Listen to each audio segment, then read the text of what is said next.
24 घंटा में अगर 10 मिनट भी हम लोग हरि के चरण में जाएं तो जीवन सफल है। अगर भगवत भजन में लोग आते हैं तो निश्चित ही उनका जीवन धन्य होता है।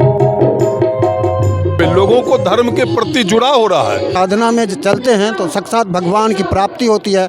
माँ बाप जो मर गए हैं उसकी प्राप्ति होती है। जहाँ जाना होगा वहाँ चले जा सकते हैं जब आप साधना में रहेंगे। आप देख सकते हैं हमारे पीछे काफी भीड़ लगा हुआ है। कितने वर्षों से समाधि लिए? अरे 10 साल से समाधि में। सुप्रीम कोर्ट आदेश दे दिया नहीं, जब तक ये रखना चाहते हैं रख सकते हैं। आप जो कथा में सुने उस पर चलने का प्रयास करें। यादवेंद्रानंद जी हैं जो पूरा बिहार और झारखंड का मालिक हैं।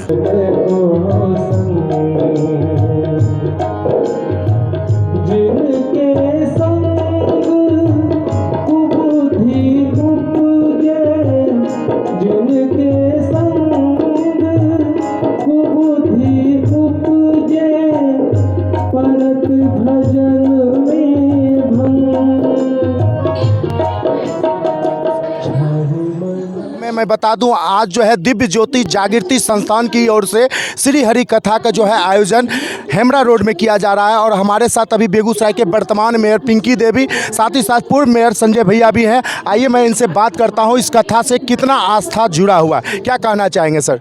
सबसे पहले तो मैं आयोजक परिवार को बधाई एवं धन्यवाद देता हूं, उनके प्रति आभार प्रकट करता हूं। वैसे दिव्य ज्योति जागृति संस्थान के द्वारा जो हरि कथा का आयोजन किया गया है, ये कथा बीपी स्कूल में होना था, लेकिन तकनीकी कारण से, तकनीकी वजह से ये कथा मेरे गांव रतनपुर में हो रहा है, जो वार्ड नंबर 20 में है।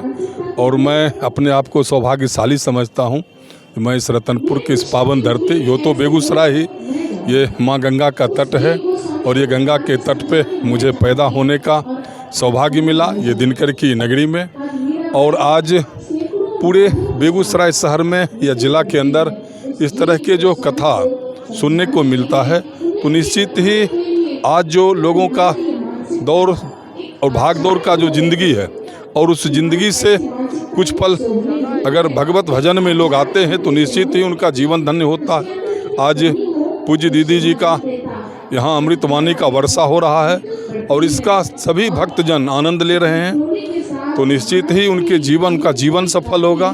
क्योंकि कहा गया है जो द्वापर और त्रेता युग में जो हजारों वर्ष तक लोग ऋषि मुनि जब तपस्या करते थे और उनको जो फल मिलता था, और कलिकाल में, कलयुग में अगर एक बार वो भगवत कथा या हरि कथा या राम कथा का वो आनंद ले लेंगे तो वो फल उनका बराबर मिलता है। तो निश्चित ही ये सभी श्रद्धालु हमारे परम सौभाग्यशाली हैं। और आयोजक परिवार को मैं फिर से बधाई एवं उनके प्रति आभार प्रकट करता हूं, जो उनके सोच को मैं सैल्यूट करता हूं, जो आज भी इसमें जो भाग दौड़ की ज़िंदगी है, जहां लोग टीवी पे सीरियल देखना पसंद करते हैं, जहां लोग फिल्मों को देखना पसंद करते हैं, और आज भी वो इस तरह के कथा का आयोजन किए हैं, इसके लिए बधाई के पात्र हैं। मैं उनको कोटि कोटि नमन करता हूँ। समाज में ऐसा नहीं लग रहा है कि कथा जो अभी आज इस तरह का आयोजन हो रहा है और समाज में इस तरह का कथा का आयोजन धीरे धीरे कम होते जा रहा है, सनातन धर्म से और आस्था से जितना जुड़ा हुआ है? नहीं, हमें तो लगता है बढ़ रहा है, क्योंकि मैं तो एक सेवक के रूप में सेवा करता हूँ। कल ही इनका आदेश हुआ जब आपको आना है आए, और आज भी लोहिया नगर में भी इस तरह के कथा, कुछ दिन पहले आप देखे वार्ड नंबर 42 में नौलक्खा, तो अनेक जगहों पे लोगों को धर्म के प्रति जुड़ाव हो रहा है। लोग अभी भी हमारे घर में देखते हैं जो छोटे छोटे बच्चे पूजा करने के लिए जाते हैं। जब दुर्गा पूजा का समय आता है तो पहले हम देखते थे गांव घर में 1-2 आदमी पूजा के लिए जाते थे, अब आरती के लिए बच्चों की भीड़ लगती है, महिलाओं की, युवाओं की। तो कहीं ना कहीं लोगों का झुकाव धर्म के प्रति बढ़ा है और सभी लोग चाहते हैं, और यही कारण है जो इस तरह के जो हमारे बीच दिव्य ज्ञान देने के लिए, अपना प्रवचन देने के लिए आते हैं, तो उनसे जब सुनते हैं तो उसका फ़ायदा उनके ज़िंदगी में मिलता है। अभी जो है मेरे साथ वर्तमान मेयर पिंकी देवी जी भी हैं। क्या कहेंगे, इतना बृहत कथा का आयोजन, श्री हरि कथा का आयोजन किया गया है, कहीं ना कहीं नहीं लग रहा था कि अगर इससे बड़ा मैदान में अगर किया जाता तो और भी कथा सुनने के लिए पब्लिक आ सकते? देखिए, सुनने सबसे पहले तो आयोजक परिवार को मैं धन्यवाद देती हूँ, उनके प्रति आभार प्रकट करती हूँ और उनके सोच को सैल्यूट करती हूँ, जो उनके सोच के तहत आज इतने श्रद्धालु आज इस पंडाल के अंदर अमृतवाणी का श्रवण कर रहे हैं। बहुत ही अच्छा है। मनुष्य जीवन को सार्थक और सफल बनाने के लिए हरि के चरण में आना ही होगा। चरण में आना है, मंथन करना है, चिंतन करना है। 24 घंटा में अगर 10 मिनट भी हम लोग हरि के चरण में जाएं तो जीवन सफल है, क्योंकि जब हम सही रास्ते चलेंगे तो हमारा व्यवहार और हमारा ज्ञान कभी दुर्गुण में नहीं जाने देगा। किसी भी तरह विषम परिस्थिति में भी हम लोग अपने अंदर के जो सज्जनता है, शालीनता है, वही लाएंगे, दुर्विकार को नहीं लाएंगे। समाज में ऐसा होना चाहिए और हो भी रहा है, क्योंकि रावण को हम सभी जानते हैं और राम को जानते हैं। रावण के राज्य में विभीषण नहीं बिगड़े, लेकिन श्री राम के राज्य में ही कैकेयी और मंथरा नहीं सुधरी। ये उदाहरण देने का मतलब यही है, हम लोग अच्छा से रहेंगे एक साथ। समाज में अगर 2-4 दुराचारी हैं तो उससे कुछ नहीं होने वाला है। हम लोग भाईचारा, अपने भाई, अपने समाज के अंदर जो भाईचारा है, सद्गुण है, इसको अपनाना चाहिए और कथा में आना चाहिए। सभी श्रद्धालुगण आए हैं, बहुत ही अच्छा लगा और ऐसा होना चाहिए, क्योंकि हमारा देश भारत जो ऋषि मुनियों का देश है, क्योंकि हम लोग साधु महात्मा का सम्मान शुरू से किए हैं और इस तरह का परंपरा अगर चलते आएंगे तो हमारे बच्चे भी ये संस्कार को सीखेंगे, कभी दुर्गुण के रास्ते पर नहीं जाएंगे, अपने देश के समृद्ध और शालीनता को पकड़ेंगे, अपने माता पिता के दिए हुए संस्कार को पकड़ेंगे। इस तरह होना भी चाहिए और हो भी रहा है। मैं आपके चैनल के माध्यम से सभी शहरवासियों को कहना चाहती हूँ, कथा कहीं भी हो, कोई भी वार्ड में हो, लेकिन सबको सहयोग करना चाहिए, क्योंकि व्यवहार सबसे बड़ी सफलता का बड़ी सीढ़ी होता है, इसमें अपनाना चाहिए। क्या कहेंगे सर, आप यहाँ के आयोजक करता हैं, क्या कहना चाहिए? मेरा नाम गिरीश राय है। मैं इस संस्था से, दिव्य जागृति संस्था से तकरीबन 14 से जुड़ा और हमने इसका दीक्षा J&K कश्मीर में लिया था। हमने इससे डायरेक्ट जब इनसे लिया तो हम भी आपके तरह नहीं ना करते करते जुड़ गया। जुड़ने के बाद साक्षात जब साधना में चलते हैं तो साक्षात भगवान की प्राप्ति होती है। माँ बाप जो मर गए हैं उसकी प्राप्ति होती है। जहाँ जाना होगा वहाँ चले जा सकते हैं जब आप साधना में रहेंगे तो। इनकी कृपा अपार है, कोई भी इसमें जुड़े उसके बाद ही पता चलेगा। सर, जैसा कि सुनने में आ रहा है कि श्री आशुतोष महाराज जी का जो है वो कहीं समाधि में विलीन है, तो उनके बारे में थोड़ा सा मैं जानना चाहूँ। सर, समाधि में बड़े बड़े ऋषियों मुनियों ने इसमें बहुत, जब पढ़ेंगे तो ऋषि मुनि भी 200-200 साल 500-500 साल इसमें समाधि में रहे हैं। तो हम ये कहना चाहेंगे कि ये आएंगे, ज़रूर आएंगे। हम लोग का जो अपना विचार है और जो महाराज जी का कृपा है वो आएंगे। कितने वर्षों से समाधि लिए? 10 साल से समाधि में है। बिल्कुल, मतलब धरती के अंदर जो है नहीं, ऊपर एकदम समाधि में, जैसे हम आम लोग करते हैं वैसे समाधि में। डॉक्टर चेक करने के लिए बराबर आते हैं टाइम पर। ये डायरेक्ट सुप्रीम कोर्ट से आदेश था। इनको बोले थे कोर्ट, दोनों कोर्ट, पंजाब का कोर्ट और सुप्रीम कोर्ट, जो इनको जला दिया जाए। लेकिन हम लोग का जो गुरु भाई हैं, महाराज जी हैं, वो अपना दीक्षा माने अपना रखे, महाभारत का, रामायण का, वेद का, पुराण का। तब सुप्रीम कोर्ट आदेश दे दिया, नहीं, जब तक ये रखना चाहते हैं रख सकते हैं, ये इनकी मर्जी है। जिन्होंने इस कार्यक्रम को करवाया है, मैं उनका आभार प्रकट करना चाहता हूं। और जितने भी हमारे जनता जनार्दन भाई बहन आए हुए हैं, मैं उनका शुक्रिया और धन्यवाद ज्ञापन करना चाहते हैं कि इस सामूहिक कार्यक्रम में उपस्थित होकर अपना योगदान दिए, अपना समय का दान दिए।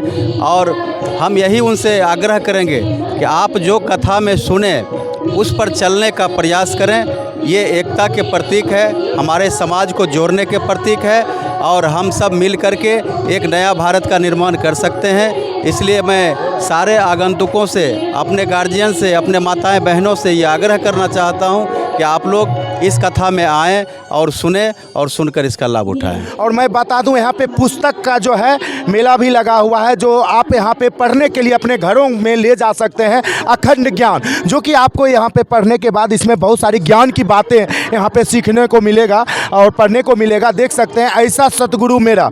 तो बहुत सारे यहाँ पर जो है पुस्तकें आपको पढ़ने के लिए मिल जाएंगे। समाधि मतलब बहुत ही तरह के यहाँ पे आपको पुस्तक मिल जाएंगे, रिंग मिल जाएंगे, आशुतोष महाराज जी का यहाँ पे जो है रिंग मिल जाएगा। बाकी कुछ आयुर्वेदिक यहाँ पे सामग्री भी दिया गया है जो आप अपने घरों में या अपने लिए जो है यूज कर सकते हैं। आप देख सकते हैं ये आयुर्वेदिक अंतदृष्टि साबुन है जो आप यूज़ कर सकते हैं। यहाँ पे देख सकते हैं बहुत सारे तरीके का जो है यहाँ पे सामग्री है जो गाय का जो है रसायन यहाँ पे रखा हुआ है जो ये काफ़ी आपके शरीर के लिए फ़ायदा है। बाकी यहाँ पे मैं जुड़ना चाहूँगा, क्या क्या स्टॉल में आप लोग व्यवस्था रखे हैं, क्या क्या चीज़ें यहाँ पे? मतलब जैसे कि अखंड ज्ञान है, मतलब महाराज का कैलेंडर है, पोस्टर है, गायत्री रसायन है, प्रोटीन प्लस है, मतलब चाय पत्ती है, साबुन है, कोलगेट है, यही सब रखे हैं। ये सब क्या इन्हीं के संस्था से है? हाँ, इन्हीं के संस्था से बनाया गया है। जैसे साबुन वो अंधे आदमी बनाते हैं, अपने आँख जो नेत्रहीन है वो सब साबुन और बनाते हैं। कितने दिनों तक इस तरह का बुक लगा रहेगा, कब तक कथा? कल तक लगा रहेगा, कल लास्ट दिन है, 14 तारीख तक लगा रहेगा। मैं बता दूं कि आपको ये 14 तारीख का लास्टिंग हो जाएगा, यानी कल तक जो है यहाँ पे आपको कथा सुनने के लिए मिलेगा। और मैं बता दूं यहाँ पे बहुत सारे दूर दूर के कथा सुनने के लिए आए हुए हैं। बाकी श्री हरि कथा जो दिव्य ज्योति जागृति संस्थान की ओर से जो यहाँ पे कथावाचक के रूप में आए हुए हैं और उनको सुनने के लिए आप देख सकते हैं हमारे पीछे काफ़ी भीड़ लगा हुआ है, दूर दूर के लोग आ रहे हैं। शायद हमें लग रहा है कि ये जगह कम पड़ रहा है। बाकी एक चीज़ और मैं जानकारी लेना चाहूँगा सर, जो कथावाचक के रूप में है वो कहाँ से हैं, उनका क्या नाम? ये सहरसा का मेन ब्रांच है, सहरसा बिहार का। उनका मुख्य संस्थापक यही है सहरसा ब्रांच का। जी, तो ये कथावाचक के रूप में अभी कौन है आए हुए हैं? अभी अमृता भारती हैं और हमारे यादवेंद्रानंद जी हैं जो पूरा बिहार और झारखंड का मालिक हैं। साध्वी अमृता भारती जी के द्वारा यहाँ पे कथावाचक के रूप में उनको बुलाया गया है और उनको सुनने के लिए आप तमाम महिलाओं को देख सकते हैं, तमाम यहाँ पे भीड़ को आप देख सकते हैं। तो आप लोग भी आ सकते हैं इस कथा का लाभ उठाने के लिए। इस तरह का वीडियो देखने के लिए हमारे पेज को सब्सक्राइब करें, लाइक करें। कैमरामैन अंकित के साथ मैं साकेत कुमार, धन्यवाद।